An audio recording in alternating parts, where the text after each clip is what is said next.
Salut, j'espère que vous allez bien les gens du coaching. J'espère que je vous retrouve en super forme pour ce nouveau projet qui débute aujourd'hui. Je suis tellement excitée. Alors, 5 jours avec Stéphanie sur la route. Et oui, je suis déjà partie, donc j'ai pris mon véhicule et là, je suis déjà devant l'immeuble dont j'ai envie de vous parler. Alors écoutez, je vous laisse arriver. Il est présentement 11h55 si vous êtes au Québec. Si vous êtes du côté de l'Europe, il est 17h55. Merci d'être là, la gang.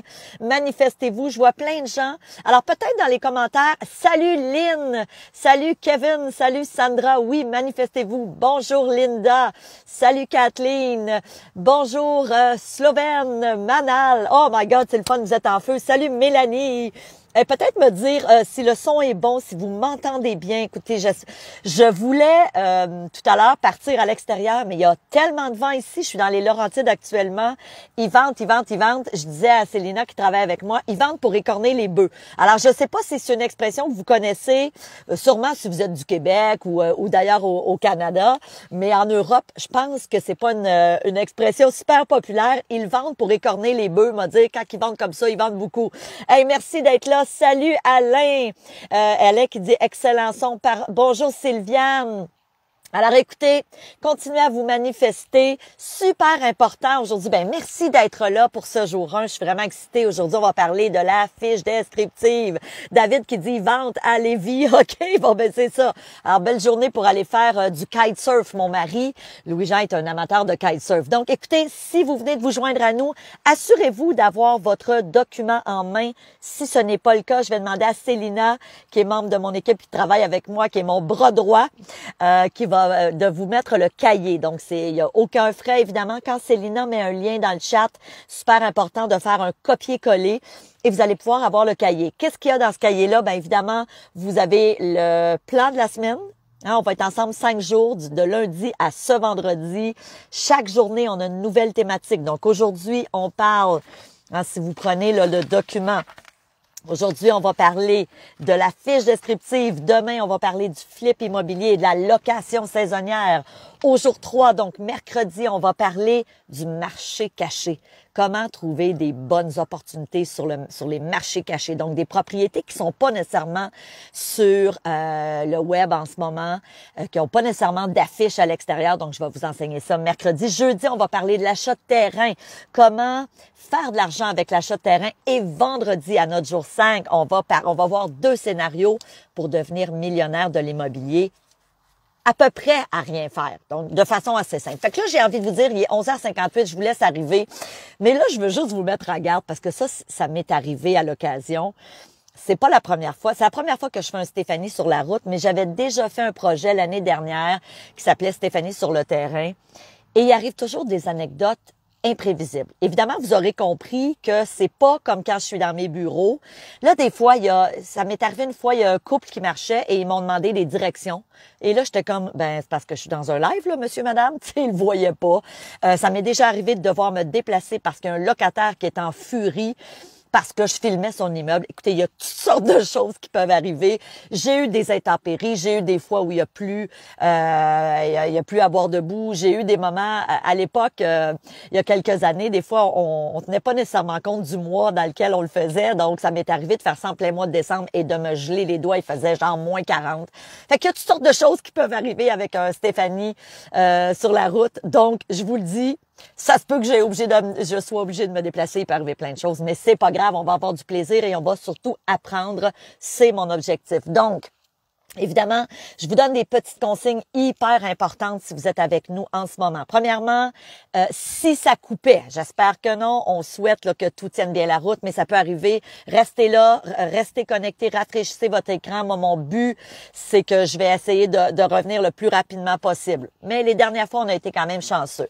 Évidemment, on va être ensemble de lundi à ce vendredi, toujours à midi. Si vous êtes au Québec, si vous êtes ailleurs au Canada, parce qu'on a des gens d'autres provinces, évidemment, ça peut être, regardez toujours l'heure du Québec pour savoir à quelle heure on est en live avec vous. Si vous êtes en Europe, c'est 18 heures pour vous. Et je vous demande là, de vous réserver 30 minutes par jour. Des fois, je vais déborder d'un petit 5 minutes. Ça peut arriver. Mais ceci dit, l'objectif est vraiment là, d'essayer de rentrer dans un 30 minutes par jour. ce vendredi, pour ceux et celles qui voudront poursuivre l'aventure, ceux et celles qui voudront potentiellement joindre le programme IMO Réussite, on va réouvrir une cohorte ce vendredi, donc ça fait un petit moment qu'on ne l'a pas fait, on va le faire. Donc évidemment, si vous voulez avoir de l'information pour joindre IMO Réussite, c'est vendredi que je vais en parler, donc au jour 5. D'autres petites consignes bien importantes, ben oui, prenez des notes. Vous allez voir énormément de contenu de haute valeur. Donc, vous avez le cahier qui vous permet de me suivre à nouveau. Si c'est pas déjà fait, assurez-vous de l'imprimer pour pouvoir écrire. Tu sais, il y a des gens des fois qui me disent « Ouais, mais c'est pas super écologique. » Oui, mais en même temps, on parle de 6 pages, mais qui vont te permettre de prendre des notes, de nous suivre et de éventuellement te lancer en investissement immobilier. Peut-être que vous avez déjà commencé à investir, peut-être que vous voulez atteindre le prochain niveau. Donc, aujourd'hui, jour 1, manifestez-vous. Super important aussi quand vous êtes avec nous dans les lives. Écrivez-moi que vous êtes là. Écrivez-moi votre prénom. De quelle région vous êtes. J'aime toujours ça, savoir de quel secteur vous êtes aussi. Est-ce que vous êtes ici au Québec? Êtes-vous en Ontario? Êtes-vous au Nouveau-Brunswick? À Vancouver? Êtes-vous en Floride? Êtes-vous, parce qu'on a des gens des États-Unis aussi qui nous suivent, êtes-vous en Suisse, en France, en Belgique? Donc, assurez-vous, là, êtes-vous en Afrique? On a même des gens qui nous suivent de l'Afrique. Bon, alors, il faut croire que l'investissement immobilier, c'est intéressant partout. Autre consigne super importante que je voulais vous dire, c'est ça. Pour ceux qui viennent d'arriver, là, si ça coupe, restez là, rafraîchissez votre écran. L'autre chose aussi, bien importante, si vous êtes avec nous en replay. Alors, des fois, ça arrive que des gens qui peuvent pas être là en live. Moi, je vous propose le plus possible d'être là en live, mais si c'est pas possible, assurez-vous d'écrire dans les commentaires que vous êtes là en replay. Ça me permet de savoir que vous êtes là. Donc, si vous êtes prêts et prêtes, la gang, on y va, on commence de ce pas. Alors aujourd'hui, on parle de la fiche descriptive, donc je vous invite à prendre votre cahier au jour 1. L'importance de maîtriser la fiche descriptive. Puis avant de débuter, je prends un 3 minutes pour me présenter parce que je réalise que moi, ça fait maintenant 7 ans que j'ai lancé le programme IMO Réussite et il y a des gens qui me suivent depuis très longtemps. Maintenant, à chaque fois que je fais un nouveau projet où je donne du contenu gratuitement, je réalise qu'il y a aussi des gens qui viennent de nous découvrir, qui viennent de découvrir Stéphanie Milot, qui viennent de découvrir mon environnement, qui viennent de savoir que oui, j'enseigne l'immobilier. Donc, bien sûr, oui, vous avez dans le cahier un petit résumé de qui je suis.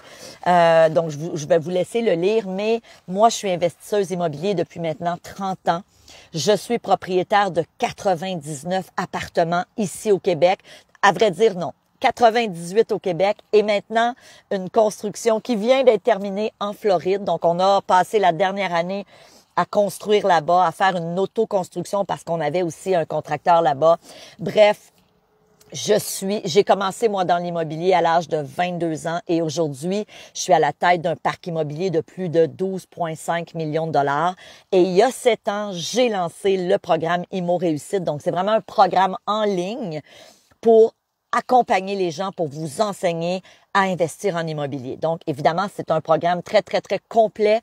On parle de plus de 70 heures de formation. 70, 55 experts. Donc, moi, je vous enseigne bien évidemment, mais j'ai aussi à mes côtés 55 experts, des fiscalistes, des avocats en droit immobilier, des courtiers, des administrateurs de biens, des gestionnaires des meubles. Écoutez, j'ai 55 experts. Donc, évidemment, on est là pour vous aider à vous lancer en investissement immobilier ou encore pour passer au prochain niveau. Donc, voilà, je suis aussi en couple depuis, écoutez, on s'est connus en 2001, mon mari et moi, donc ça fait 22 ans. Hein? Et oui, 22 ans en couple et aussi, je suis la maman d'un beau jeune homme qui a 14 ans, qui s'en va sur ses 15 ans bientôt, mon garçon Louis-David. Donc, je suis maman d'un adolescent. Alors, comme je le disais, je tiens à le redire là, pour les gens qui viennent de joindre à nous, si il arrive quoi que ce soit, s'il y a un locataire qui commence à me courir après, ça se peut que je prenne le véhicule, donc restez là, je vais le faire de façon sécuritaire. Il arrive toutes sortes de choses avec des lives comme ça sur la route, mais je pense qu'on va être bon aujourd'hui. Alors écoutez, je vous invite à prendre votre cahier. Aujourd'hui, mon objectif dans ce 30 minutes, on va peut-être déborder d'un petit 5 minutes aujourd'hui, mais mon objectif avec vous est vraiment de vous montrer quand je suis à la recherche d'un immeuble, qu'est-ce que je fais? Donc, l'étape numéro 1, ce qui est super important, est toujours de commencer à regarder sur le marché qu'est-ce qu'il y a disponible dans la région où vous souhaitez investir. Et lorsque vous avez déterminé l'endroit où vous voulez investir, vous allez identifier des biens immobiliers. Je suis actuellement en face d'un immeuble qui est un 8 appartements.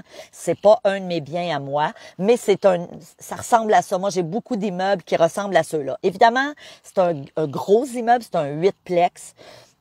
Bien sûr, si vous débutez en investissement immobilier, tout ce que je vais vous enseigner aujourd'hui s'applique pour des plus petits biens immobiliers, que ce soit des 2 appartements, des 3 appartements, des quadruplex. Donc, et ça s'adresse aussi pour des plus gros biens immobiliers, pour ceux et celles qui veulent passer un petit peu plus haut. Il y a quelqu'un qui dit « J'ai pas le cahier ». Célina, à quelques reprises, va le mettre au cours du live. Donc, vous avez juste, quand Célina met un lien dans le chat, faites un copier-coller. Et à ce moment-là, vous allez pouvoir le coller dans votre furteur Internet, imprimez-le ou à la limite, au moins, suivez-nous aujourd'hui. Prenez des notes. Vous allez voir volontairement, il manque des mots. Alors, prenez des notes, OK? Donc, ce que je disais, c'est qu'à partir du moment où on a déterminé le secteur où on veut investir, on va ensuite déterminer, OK, quel genre de bien immobilier je veux acheter. Ensuite, je vais aller voir qu'est-ce qu'il y a sur le marché actuellement. Donc, exemple, char 3 listings. C'est un anglicisme, mais c'est des fiches descriptives. Qu'est-ce qu'on voit sur une fiche descriptive? C'est pas compliqué. On va voir évidemment toute l'information sur le bien immobilier, le prix, la valeur municipale, on va en parler dans quelques minutes, le nombre d'appartements, les revenus, les dépenses, bien sûr. Donc, on a dans le fond tout le pédigré du bien immobilier qui nous intéresse. Actuellement, comme je vous disais, je suis devant un immeuble de 8 appartements. Je vais vous le montrer un petit peu mieux tout à l'heure. Je vais tourner ma caméra. Ceci dit, élément numéro 1, élément super important quand on débute. On veut regarder, la fiche descriptive. Moi, quand je magasine un immeuble, j'imprime des listings et là, je vais me promener. J'y vais physiquement. Je fais exactement ce que je suis en train de faire aujourd'hui, donc je vais voir l'immeuble. Pourquoi? Parce que je veux pas juste voir l'immeuble, parce que c'est sûr que sur la fiche descriptive, souvent, on a la photo de l'immeuble, on a même des photos de l'intérieur des appartements. Mais moi, je veux pas juste voir le bien immobilier. Je veux voir le secteur. Je veux voir si c'est un beau coin. Je vais vous le montrer tantôt, le secteur ici, c'est super. C'est un immeuble qui est vraiment bien situé parce que c'est dans un secteur résidentiel, donc c'est le seul bien immobilier avec des belles petites maisons unifamiliales. Donc ça, c'est vraiment avantageux. Et je me rappellerai toujours, c'est sûr qu'aujourd'hui, en 2023, avec le web, avec Internet, on a moins besoin de se déplacer, surtout quand c'est des immeubles qui sont un peu plus loin. Mais moi, je dis toujours aux gens, quand on commence à investir en immobilier, ce qui est super important, c'est d'investir pas trop loin de chez nous. Moi, je dis toujours dans un rayon de 30 minutes de notre propriété, surtout si on décide qu'on veut nous-mêmes gérer notre bien immobilier, c'est le fun d'être pas loin. Moi, quand j'ai débuté à l'époque à investir en immobilier, j'habitais à Laval. Donc, pour ceux et celles qui connaissent un petit peu le Québec, c'est à côté de Montréal. Et mon premier bien immobilier, je l'ai acheté à Montréal. Donc, j'étais à 20 minutes. C'est moi qui s'en occupais, c'est moi qui faisais visiter les appartements, c'est moi qui louais, qui rencontrais les locataires quand il y avait des travaux à faire, c'est moi qui allais ouvrir la porte pour le plombier ou pour l'électricien. Ça, c'était à mes débuts. Mais le fait que c'était à 20 minutes de chez nous, c'était vraiment un gros avantage parce que justement, ça me permettait de pouvoir être là rapidement, de pas avoir des trop grandes distances à faire. Mais à cette époque-là, il y a 30 ans, on n'avait pas Internet. Donc, Google Maps de ce monde n'existait pas. Aujourd'hui, c'est sûr que si, exemple, j'ai de l'intérêt pour cet immeuble-là, je pourrais entrer l'adresse dans Google et ensuite aller voir dans Google Maps, puis voir non seulement l'immeuble, faire le tour, aller voir le secteur. Donc, oui, c'est intéressant, surtout si c'est un secteur que vous connaissez pas tellement. Maintenant, si vous êtes membre du programme Immo Réussite, vous savez que je vous enseigne toujours à ne jamais acheter dans un secteur que tu ne connais pas. À la limite, si tu décides d'investir dans un nouveau secteur que tu connais pas, je t'invite avant ça à faire tes devoirs, à t'assurer d'apprendre à découvrir le secteur et pour moi, d'aller physiquement sur place. D'y aller à différentes heures du jour aussi, ça me permet de voir, OK, c'est un coin tranquille. Je vous donne un exemple, ça m'est déjà arrivé à l'époque, j'avais vu un immeuble, j'avais vu une fiche descriptive, j'arrive devant l'immeuble, à côté, c'est un vieux garage désaffecté, qui a du bruit à journée longue parce qu'il répare des voitures, puis c'est peut-être pas entretenu, j'ai dit, quand bien même que ce serait le meilleur deal, que tous les calculs au niveau de la rentabilité fonctionneraient, c'est clair que je n'achèterais jamais cet immeuble-là. Pourquoi? Parce qu'il y a un vieux garage désaffecté à côté. Donc, exactement, il y a quelqu'un qui dit localisation. Effectivement, en immobilier, il y a 3 éléments importants. Localisation. Ben oui, c'est pas super créatif, mais c'est ça pareil. Un immeuble bien situé aura toujours une grande valeur. Puis je vais sortir tout à l'heure avec vous, mais cet immeuble ici, c'en est un exemple d'immeuble très bien situé. Donc, quand on parle de au niveau de la fiche descriptive, là, je reviens à votre cahier. 1, vérifier les chiffres en demandant des preuves. Voilà les mots qu'on cherchait, demandant des preuves. Qu'est-ce que ça veut dire? Quand vous avez un listing, tu as les revenus, et tu as les revenus de location. Donc, par exemple, ici, on parle d'un 8 appartements. C'est des 4,5, donc des 2 chambres à coucher. Donc, en Europe, c'est l'équivalent d'un T2. Donc, exemple. OK, j'ai pas la fiche descriptive de cet immeuble-là parce qu'il n'est pas en vente. Ceci dit, je pourrais, parce que je connais bien le marché ici, mettons, chacun des 4,5 se loue peut-être à, je sais pas moi, 1,100 $. Donc, évidemment, si vous êtes en Europe, là, vous pourriez faire la conversion. Donc, 1 100 $ par mois. C'est une moyenne. Ils se louent pas tous au même prix parce qu'il y a peut-être des locataires qui sont là depuis longtemps. Il y a peut-être des nouveaux locataires. Il y a peut-être des appartements rénovés. Donc, évidemment, sur la fiche descriptive, tu vas avoir les revenus. OK? L'ensemble des revenus. Puis souvent, vous allez voir sur la fiche descriptive, vous avez les revenus par appartement. Ça, c'est super intéressant. Ça te permet de voir, OK, pourquoi qu'il y a un appartement, exemple, qui est loué à 1 100 $ puis que l'autre à 800. OK, ben, je suis capable de voir qu'il y en a un des deux appartements que le locataire est là depuis 20 ans. Oh, OK. Il y a un des 2 appartements aussi qui a été complètement rénové alors que l'autre appartement est d'origine.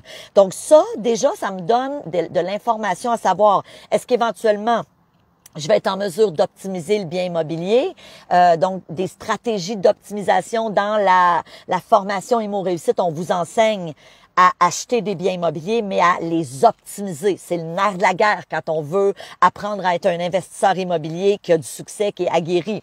Donc, évidemment, la fiche descriptive vous donne énormément d'informations de très, très haute valeur.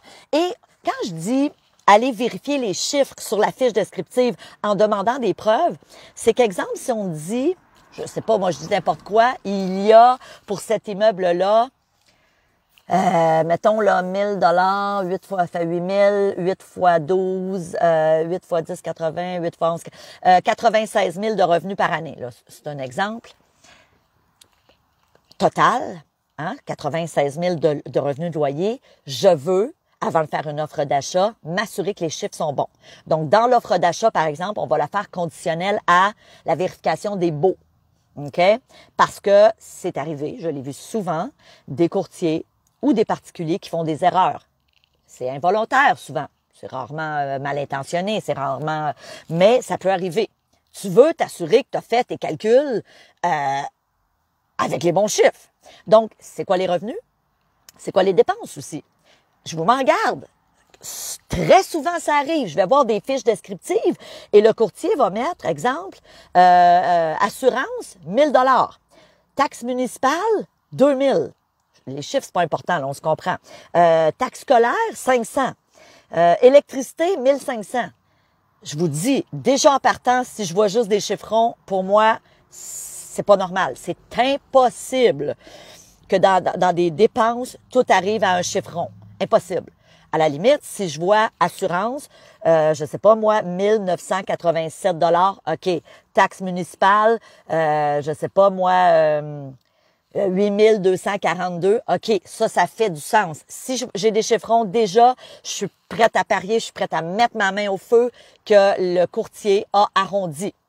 Et évidemment, s'il a arrondi, ben, tu fais pas tes calculs basés sur des vrais chiffres.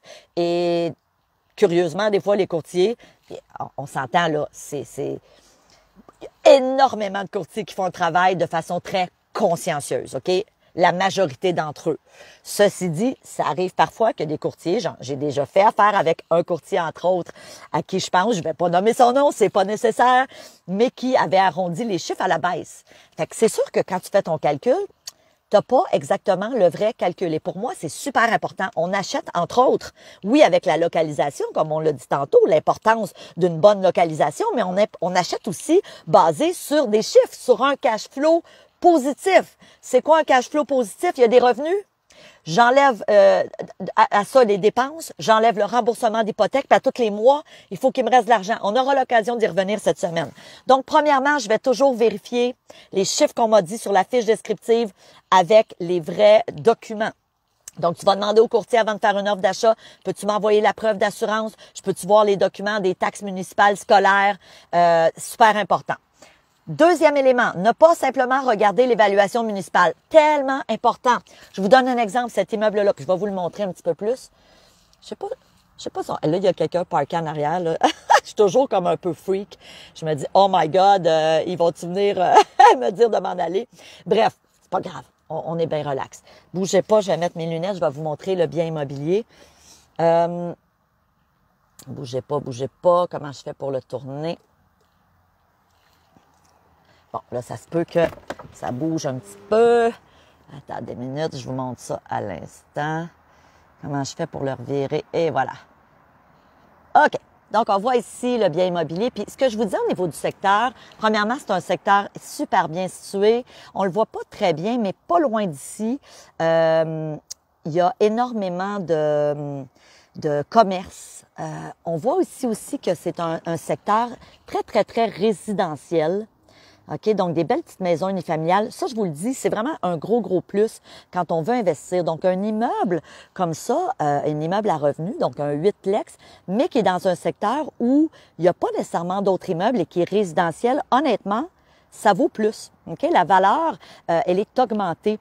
L'inverse est aussi vrai. Si tu achètes un immeuble et que c'est juste des gros plex, ben c'est pas mauvais. J'ai plein d'immeubles, moi, où il y a, bougez pas, je vais juste resolidifier ma caméra. J'ai plein d'immeubles, moi, qui sont situés dans des secteurs où il y a d'autres immeubles à revenus. C'est correct, mais je vous avoue que celui-là, c'est sûr que c'est un gros plus. Le fait d'être dans un petit secteur résidentiel, c'est vraiment super intéressant. Donc, évidemment, ne pas juste regarder l'évaluation municipale. C'est ça que je vous disais tout à l'heure. Cet immeuble-là, par exemple, pourrait être évalué à, exemple, 1,2 million. OK? Alors que la vérité, c'est que ça, c'est l'évaluation de la ville. Donc, la ville a évalué que cet immeuble-là est évalué, exemple, à 1,2 million, alors que l'évaluation, la valeur marchande, elle est... alors, vous voyez, hein, il y a des gens qui passent, fait que c'est ça, là. Ça peut arriver qu'ils viennent nous jaser, je vous le dis. La valeur marchande, elle est complètement différente de l'évaluation municipale. La valeur marchande, c'est le prix que ça vaut sur le marché. Si demain matin, je veux vendre cet immeuble-là. Et pour découvrir la valeur marchande, il faut être en mesure de regarder les comparables qui ont été vendus dans le secteur. Donc, les immeubles de même grosseur qui ont été vendus dans le secteur, ça, c'est une chose. Et la deuxième chose aussi, c'est la valeur marchande. Souvent, on va l'évaluer en fonction des revenus. OK? Donc, le même immeuble qui pourrait être situé, mettons, il pourrait avoir 2 immeubles tout à fait similaires un à côté de l'autre, OK, dans le même secteur, mais celui-là, exemple, rapporte, je sais pas moi, 100 000 $ par année de revenus, puis l'autre à côté rapporte 120 000 par année de revenus, ben le B, donc le deuxième, se vendrait plus cher, la valeur marchande serait plus élevée. Et pourtant, il pourrait avoir la même valeur municipale. Donc ça, c'est vraiment super important de comprendre ça. Ne jamais vous baser seulement sur la valeur de la ville, la valeur... Puis j'ai envie de vous dire, je vais aller même plus loin, c'est même pas une indication pour moi aujourd'hui. Hein, dans le temps, puis ça m'arrive, des fois, j'ai des membres, parce que quand vous êtes membre du programme Immo Réussite, vous pouvez me poser des questions. J'ai des fois des membres qui m'envoient des immeubles qu'ils regardent et qui me disent, ben Stéphanie, ils demandent, exemple, je sais pas moi, 700 000, alors qu'il est évalué auprès de la ville à 400 000. Ça doit pas être un bon deal. Je leur dis, ça n'a rien à voir. Ça n'a rien à voir. OK? Donc ça, c'est super important. Ne pas simplement regarder l'évaluation municipale. OK? On veut regarder la valeur marchande. Et la valeur marchande, je le redis, elle est basée évidemment sur les revenus, sur les dépenses, donc sur le cash flow, mais aussi sur les comparables qui ont été vendus dans les 6 derniers mois ou dans la dernière année dans le même secteur. OK? Moi, exemple, à Laval, j'ai 2 immeubles qui sont pareil. C'est 16 appartements. Ils sont pareils, et sont dos à dos.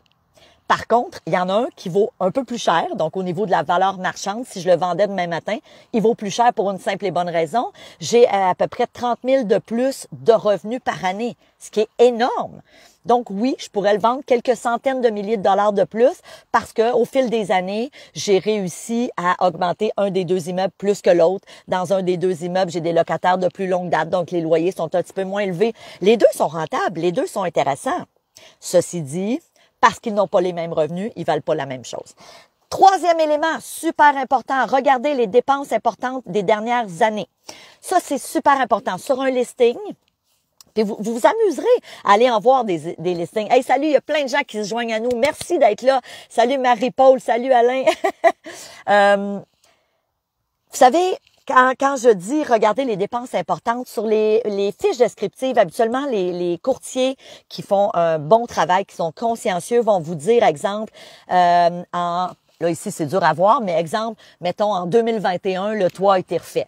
Dis-toi une chose, sur un immeuble comme ça, et même sur un plus petit bien immobilier, exemple, tu regardes un 2 ou un 3 appartements, quand l'immeuble, le toit a été refait récemment, si, exemple, le toit a été fait en 2021, c'est une maudite bonne nouvelle. Pourquoi? Parce que je sais que je vais avoir la paix au niveau du toit pour les 15 prochaines années. Je sais que j'aurai pas à remettre de l'argent là-dessus. Puis je dis 15, puis ça peut être 20 des fois. Parce que quand ça a été bien fait, souvent on a des garanties. Une toiture, ça dure longtemps. Donc, exemple, cet immeuble-là, OK, je vais vous le remontrer encore. Bougez pas. Je sais que des fois, ça bouge. J'espère que je vous donne pas mal au cœur. Mais tu sais, cet immeuble-là, regardez bien, on va tourner ça ici. Cet immeuble-là, je sais pas si vous pouvez le voir, mais on voit qu'il y a des balcons en béton. Ça, là, ça vaut énormément. Ça vaut beaucoup. Et la question, moi, que je me poserais et que je poserais à un courtier, c'est est-ce que cet immeuble-là est tout en béton? Parce qu'un immeuble tout en béton, au niveau de l'insonorisation, c'est incroyable comment ça fait une grande différence. Bougez pas, je vais juste replacer ma caméra. Eh boy. OK. Ça fait une grande différence et ça a une valeur beaucoup plus élevée qu'un immeuble bois qui est construit juste avec séparé en bois. Donc, ça, c'en est des éléments que souvent, on va les retrouver sur la fiche descriptive, mais à la limite, quand on vient voir au moins, et c'est pour ça que je vous disais tantôt, c'est beau Google Maps, mais je suis pas sûre qu'avec Google Maps, j'aurais pu constater que les balcons sont en béton. Là, je suis devant, je le vois. OK? Puis évidemment, là, moi, quand j'achète des immeubles, je suis pas gênée, là. Je vais sur le terrain, je me promène. Au pire, qu'est-ce qu'on va me dire si vous avez pas le droit d'être ici? Ça, c'est le pire qui va arriver. Puis, tu sais, je suis toujours super gentille, grand sourire, très poli. Donc, je suis désolée. Mais moi, je me gêne pas, là. Des fois même, je vais entrer à l'intérieur pour voir les espaces communs. Puis je vais vous dire 9 fois sur 10, il m'est jamais rien arrivé. Ben, il m'est jamais rien arrivé de toute façon de grave, mais ce que je veux dire, c'est que 9 fois sur 10, il y a personne qui me dit rien. Ça me permet de voir l'entretien de la bâtisse. Donc, ça, c'est des choses que tu pourras pas voir si tu vas juste sur Google Maps. Donc, l'importance de se déplacer. Puis, tu sais, avant de vous déplacer, à la limite, faites vos analyses, faites vos calculs de la maison. Hein? Alors ça, vous pouvez les faire avec les revenus, les dépenses. Dans la formation Immo Réussite, on vous fournit un calculateur qui vous permet justement de calculer la rentabilité, le ratio de couverture de dette, le multiplicateur de revenus bruts, le multiplicateur de revenus nets. Donc, j'espère que je vous perds pas, mais c'est des calculs qu'on a développé vraiment un calculateur qui vous permet de tout rentrer les chiffres, puis ça se calcule automatiquement. Donc, tu peux faire tes calculs avant de partir de la maison. Et à partir du moment où tu te dis, OK, c'est intéressant, là, tu te déplaces, puis tu viens voir physiquement l'immeuble. Puis, gênez-vous pas. Vous pouvez rentrer dans les espaces communs si c'est pas barré. Au pire, quelqu'un va vous dire qu'est-ce que vous faites là. Ben là, vous pourrez dire, regardez, j'ai de l'intérêt pour potentiellement faire une offre d'achat sur l'immeuble. Vous direz ce que vous voulez.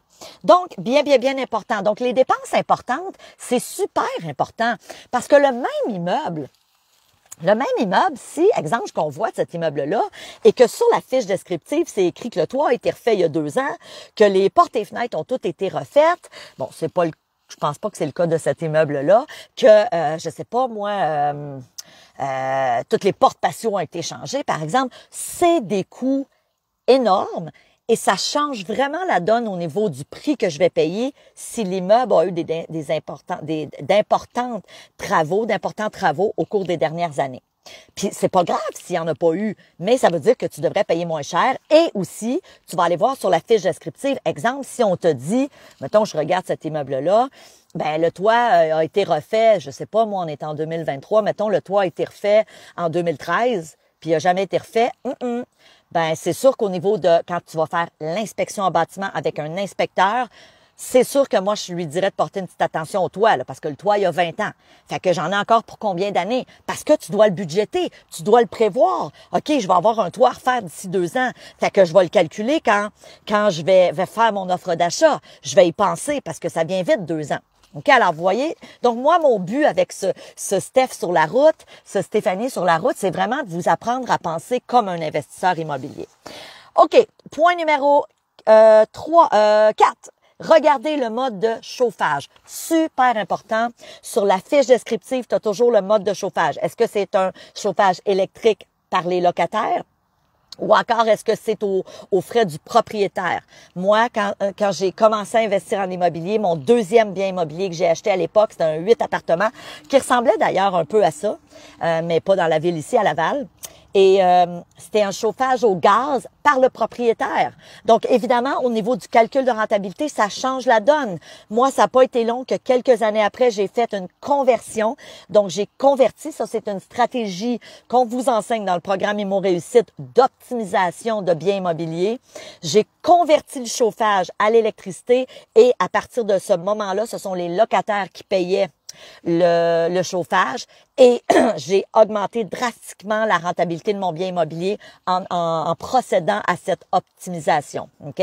Évidemment, il faut savoir comment le faire. On vous l'enseigne dans la formation. Il y a des étapes parce que les locataires ont aussi des droits, ils ont des lois.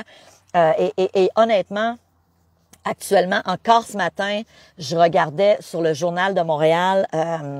Je sais pas si vous avez vu ça. Moi, je lis pas les journaux, mais ce matin, je suis arrêtée au dépanneur, puis tu vois les grands titres, et je voyais que le gros titre ce matin, c'était que des gens âgés étaient victimes d'éviction. Je vous dis, là, dans la formation Immo Réussite, je ne vais pas vous enseigner à être de mauvais propriétaires. Moi, ça fait 30 ans que j'investis en immobilier. J'ai toujours été une bonne propriétaire. Ça veut pas dire qu'on veut... On s'entend, là, notre objectif est de faire de l'argent avec l'investissement immobilier. C'est dans un but lucratif. On s'entend, c'est pas un organisme sans but lucratif. C'est pas ce que je vous dis.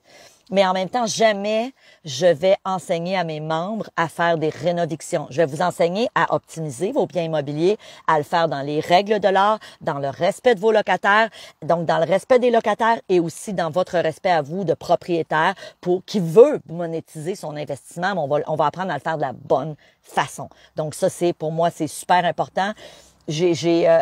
Moi, j'ai cette croyance que dans la vie... j'essaye d'agir avec les autres comme j'aimerais qu'on agisse avec moi. Donc, je suis toujours très respectueuse. Ça veut pas dire qu'on peut pas optimiser, au contraire, mais on va apprendre à le faire de la bonne façon. Donc, évidemment, regardez le mode de chauffage parce que ça change aussi le calcul. Calculez la rentabilité. J'en ai parlé tantôt, j'en reparle. La rentabilité, elle est importante. Maintenant, des fois... Moi, ce que je vous enseigne dans la formation Immo Réussite, c'est oui à faire ton calcul au jour 1. Si tu l'achètes demain matin, y es-tu rentable? Est-ce que ton immeuble dégage un cash flow positif? Si je prends les revenus, que je soustrais les dépenses et le paiement d'hypothèque, est-ce qu'il reste de l'argent tous les mois? Je dis souvent, il devrait te rester entre 50 et 70 $ minimum par mois par appartement. Bien sûr, tant mieux s'il en reste plus. J'ai une amie, moi, elle a un condo et elle fait 600 $ par mois dans ses poches de cash flow. C'est extraordinaire. Je veux dire, c'est sûr qu'on en veut le plus possible, mais le minimum 50 à 70 $ par mois par appartement, ça, ce chiffre-là, gardez-le en tête. Maintenant, le calcul de rentabilité, ça m'est arrivé, moi, d'acheter des immeubles, entre autres un immeuble qui était vraiment pas rentable au jour 1, mais vraiment pas. Pourquoi? Parce que c'est un immeuble qui avait des vacants. C'est un immeuble que, puis j'aurai l'occasion de vous en parler un petit peu plus tard cette semaine quand on va parler des bons deals, donc à la journée 3, on va parler des propriétés sur le marché caché. Mais cet immeuble-là, quand j'ai fait une offre d'achat, j'avais déjà en tête comment j'allais l'optimiser. Et déjà, le fait d'avoir 6 appartements vacants dans cet immeuble-là, c'était clair qu'il n'était pas rentable au jour 1. Mais je savais qu'en l'espace de 6 mois, non seulement il allait devenir rentable, mais il allait devenir super rentable parce que je l'ai optimisé, parce que j'avais l'opportunité de le faire. OK? Donc ça, c'est super important. Mais faites vos calculs. Ça me fait toujours mal au cœur quand j'ai des gens qui m'écrivent et qui me disent « Stéphanie, j'ai investi en immobilier avant de te connaître et malheureusement, j'ai acheté un immeuble et à tous les mois, ça me coûte de l'argent de ma poche. Je suis obligée de prendre l'argent de mon salaire pour couvrir les frais de l'immeuble. » C'est pas ça, l'immobilier, la gang. Puis je vous le dis, actuellement, on est dans un marché pour acheter. Okay? Arrêtez d'écouter ce que les médias vous disent. Arrêtez d'écouter le fait que les taux d'intérêt sont élevés. Le fait que les taux d'intérêt sont élevés, la gang, c'est une foutue bonne nouvelle. Puis je vais t'expliquer pourquoi aujourd'hui. C'est une foutue bonne nouvelle parce que le fait que les taux ont augmenté, ce que ça fait, c'est que ça l'a ralenti le marché immobilier. Vous le savez, si vous avez suivi un petit peu ce qui se passe avec l'immobilier pendant la pandémie, c'était la folie furieuse. Il y avait une propriété qui se mettait en vente et il pouvait avoir 10, 15, 20 offres d'achat la même journée. J'ai vu, moi, j'ai des amis courtiers qui m'ont dit « Stéphanie, on affichait une propriété puis on avait 50 demandes de visite pour la même soir. » C'était fou. Là, c'est plus ça. On est au mois de mai là, 2023, donc deuxième trimestre de 2023. Le marché, depuis, je vous dirais, le début de l'année, puis même le dernier trimestre de 2022, c'est beaucoup calmé. Puis ça, c'est une bonne nouvelle parce que c'est beaucoup plus facile d'acheter. On est en présence aussi de vendeurs qui sont beaucoup plus motivés parce que ça bouge beaucoup moins au niveau des ventes. Ça, c'est une bonne nouvelle. Puis ça, c'est grâce au fait que les taux d'intérêt ont monté. Puis n'ayez pas peur d'investir parce qu'actuellement, quand tu vas faire ton calcul de rentabilité, tu vas le faire avec les taux actuels. Puis la bonne nouvelle, c'est que là, on nous prévoit, puis déjà, ça a commencé, que les taux vont rebaisser. Donc, le taux, quand il va rebaisser, moi, je dis à mes membres actuellement, si tu achètes là, mettons que tu achètes au mois de mai, au mois de juin, au mois de juillet cette année, ben prends un court terme. Alors, à la limite, gèle ton hypothèque pour 1 an.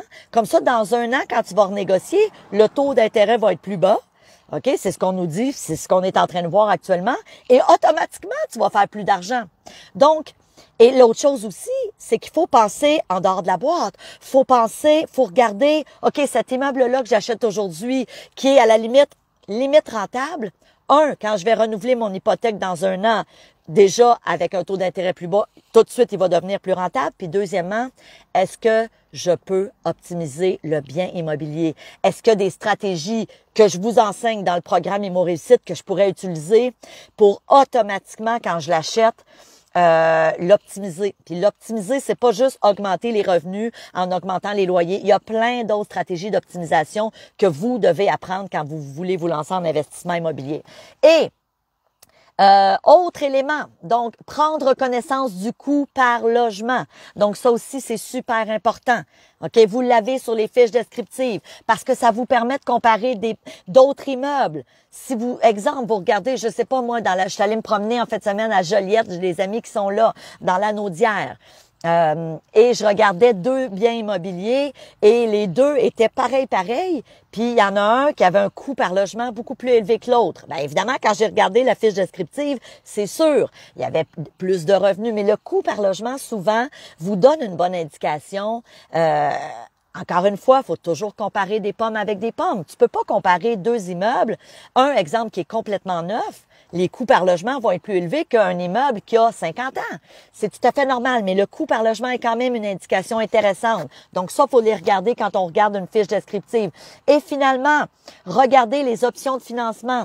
Souvent, dans un listing qui est fait de façon complète, souvent, tu vas avoir le choix d'acheter avec un financement conventionnel, donc un prêt conventionnel ou un prêt assuré.